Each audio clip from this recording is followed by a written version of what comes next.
Hey guys, this is Stanley Chan from Miss Law's Web Publishing B class here again. And as I promised from last time's video, I will be talking about what this entire calculator code actually means and translating it for you guys in English. So, first of all, when you're in any Java interface, I'm using Eclipse, you want to create a new Java project. You want to name your project. I name mine calculator. You want to press finish once that's done. Then in that folder, you want to make sure you create a new class, or you can just do this here. You can do new class, then you name your class, and you want to click public static void main, and also press finish. Public static void main pretty much says this is the main method, and it's a public code, and it can be changed and altered by yourself and other people. So first of all, this first line, what it says, import java.util.scanner. As I said last time, it's calling the Java library to import this variable called scanner, which allows the computer to receive user inputs from the keyboard. Next here we have public class calculator, which is the class calculator made out of this code.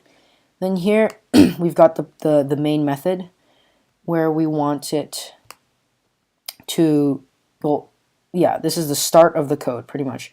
So we have the system print out a welcome message along with a command that asks it to run the calculator, which is the bottom code.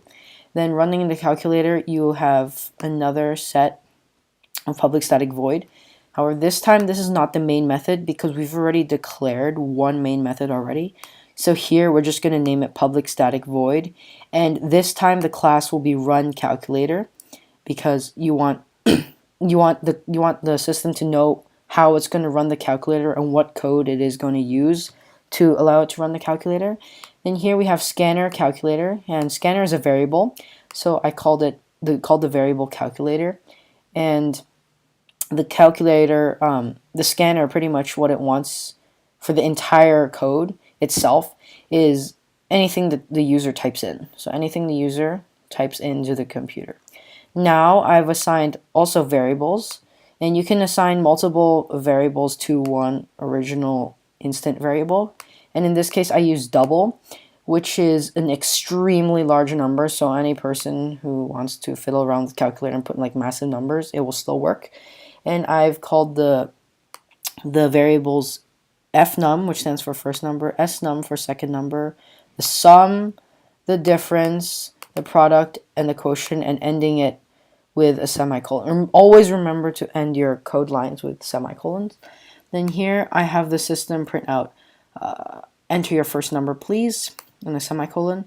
Then here we've got the first number entered in would basically be the next, like, will be a number that is unknown and is up to the user to type. That's why it's blank in the parentheses. Then here we've got the system to print out the second number, and here we've got the second number equals calculator dot next double, which is the next blank thing that the next number that is double that is typed in, the next number that's typed in. Then here we've got like the algorithm and the solving of everything. So we declared that snum, that's the sum, would be the first number plus the second number. The difference would be the first number minus the second number, the product, the first number times the second number, and the quotient, the first number divided by the second number. Ending all of these with semicolons, declaring them how the calculator is going to solve it.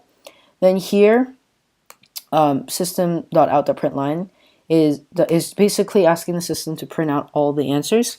So we are assigning system.out.print, which will basically print automatically to a line, and we've called it 1. And then next to the 1, we've got system.printout line sum, which is all assigned here. So the sum, which is the first number plus the second number, so the first variable here plus this variable to get the sum. Then we did the same thing to 1, 2, 3, 4, and difference, product, quotient all below together. And here we've got the results enclosure, where you want the computer to print out in the bottom. Here is your sum 1, difference 2, product 3, quotient 4 based on your inputs, so the user know what the answers are. And also here we've got please type in either of the letters A or B to try again or quit. So below we've got system.print out A, which is run again, and B to quit. Here we've got the if statement that I covered last time, which is telling that if whatever the user types in to the system, whatever blank text, ignores A, so if they type B or anything else, then what happens is the computer, the program will automatically close and spit out a thank you message. And if the user does type in A, then it will rerun the entire calculator, which is this line of code up here. So yeah, a quick demonstration. If we have different numbers inputted, as you can see here, we have welcome, we have the welcome message, we have the system asking for the first number, which the user can then type in, and then after that it asks for the second number, which the user can also type in. Then the calculator automatically solves your calculation. And here we have 4 and 2. So the sum, 4 plus 2 is 6. The difference, 4 minus 2 is 2. 4 times 2 is 8, which is the product. And 4 divided by 2 is 2. So these are all valid codes.